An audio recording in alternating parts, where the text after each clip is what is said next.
Welcome to mega TV burning topic. ఏపీలో ఏం జరుగుతోంది? తిరుపతి తొక్కిసలాట నుంచి నేటి కాశీబుగ్గ వరకు ఎన్నో విపత్తులు, ఎంతో మంది అమాయక ప్రజల ప్రాణాలు గాల్లో. ఇటీవలి కాలంలో ఏపీలో వరుసగా సంభవిస్తున్న విపత్తులు, ప్రమాదాలు సామాన్య ప్రజలను తీవ్రంగా కలిచివేస్తుంది.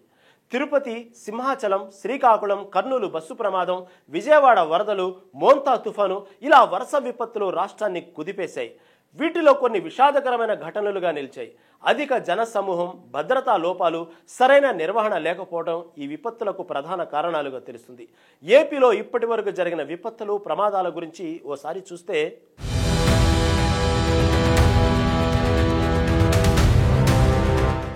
ఏ క్షణం ఎలాంటి వార్త వినాల్సి వస్తుందోనని ప్రజలు భయాందోళనకు గురవుతున్నారు. ఒక విపత్తు నుంచి బయటపడ్డామని ఊపిరి పీల్చుకుంటున్న సమయంలో మరో ఉపద్రవం వచ్చి పడుతుంది. సర్కార్కి కంటి మీద కునుకు లేకుండా చేస్తున్నాయి ఈ వరుస విపత్తులు. ఏపీలో కూటమి ప్రభుత్వం అధికారంలోకి వచ్చిన ఏడాదిన్నర కాలంలో ఎన్నో ప్రమాదాలు, విపత్తులు ఆ రాష్ట్రాన్ని ఉక్కిరి బిక్కిరి చేస్తున్నాయి. తిరుపతి ఏడుకొండల వారి సాక్షిగా జరిగిన తొక్కిసలాట నుంచి శ్రీకాకుళంలో జరిగిన కాశీబుగ్గ తొక్కిసలాట వరకు ఎంతో మంది అమాయక ప్రజలు ప్రాణాలు కోల్పోతున్నారు. అసలెందుకు ఇలా జరుగుతుంది? లోపం ఎక్కడుంది?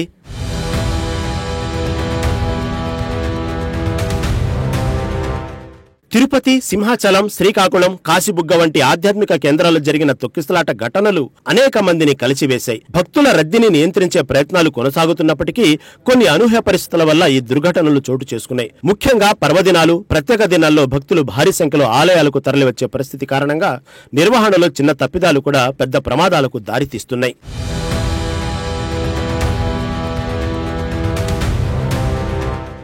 తిరుమల తిరుపతి దేవస్థాన చరిత్రలోనే తొలిసారిగా పెను విషాద ఘటన చోటు చేసుకుంది. ఈ ఏడాది జనవరి 8న జరిగిన తొక్కిసలాటలో 6 భక్తులు ప్రాణాలు కోల్పోయారు. వైకుంఠ ఏకాదశి పర్వదినం సందర్భంగా టోకెన్లు తీసుకునేందుకు భక్తులు కౌంటర్ల వద్ద బారులు తీరారు. ఈ సమయంలో గేట్లు తీయటంతో ఒక్కసారిగా భక్తులు ముందుకు వెళ్లటంతో తోపులాట, తొక్కిసలాట జరిగింది. ఈ ఘటనలో 6 భక్తులు మరణించగా 20 మందికి పైగా భక్తులు గాయపడ్డారు.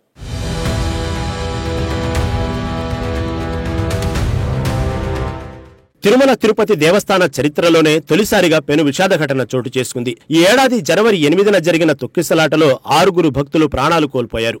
వైకుంఠ ఏకాదశి పర్వదినం సందర్భంగా టోకెన్లు తీసుకునేందుకు భక్తులు కౌంటర్ల వద్ద బారులు తీరారు.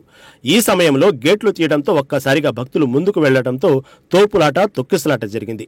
ఈ ఘటనలో 6 భక్తులు మరణించగా 20 మందికి పైగా భక్తులు గాయపడ్డారు.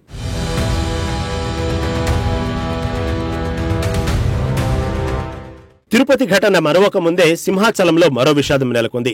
సింహాచలం అప్పన్న చందనోత్సవంలో ప్రభుత్వ నిర్లక్ష్యం కారణంగా గోడ కూలి 7 భక్తులు మరణించారు. ఏప్రిల్ 30న జరిగిన ఘటన రాష్ట్ర చరిత్రలో పెను విషాదంగా మిగిలింది. ఇక విజయవాడ నగరాన్ని భారీ వరదలు అతలాకుతలం చేశాయి. విజయవాడ దుఃఖదాయనిగా పేరొందిన బుడమేరు భారీ వర్షాల కారణంగా ఉప్పొంగి ప్రవహించడంతో నగరం మొత్తం నీట మునిగింది.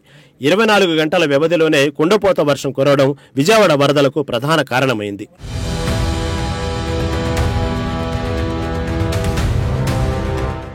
అలాగే కర్నూలు సమీపంలో జరిగిన బస్సు ప్రమాదం రాష్ట్రాన్ని విషాదములు ముంచేసింది.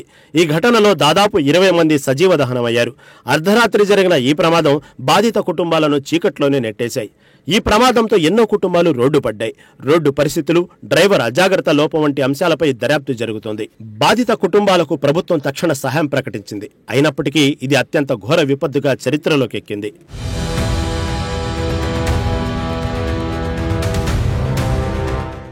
మరోవైపు బంగాళాఖాతంలో ఏర్పడిన మోంతా తుఫాను తీర ప్రాంతాలను ప్రభావితం చేసింది.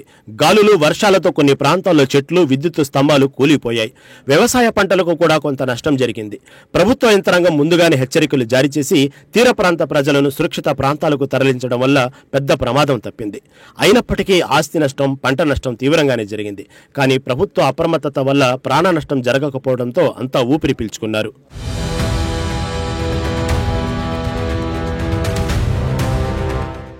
ఈ వరుస సంఘటనలు ప్రభుత్వానికి నిజంగా ఒక అగ్ని పరీక్షగా మారాయి.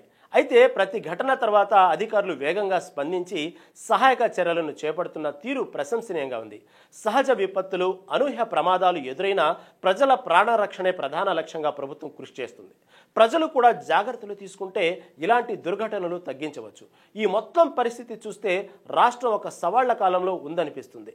కానీ ప్రభుత్వం ప్రతి సమస్యను తక్షణమే పరిష్కరించే దిశగా అడుగులు వేస్తుండటం ప్రజల్లో నమ్మకం కలిగిస్తోంది.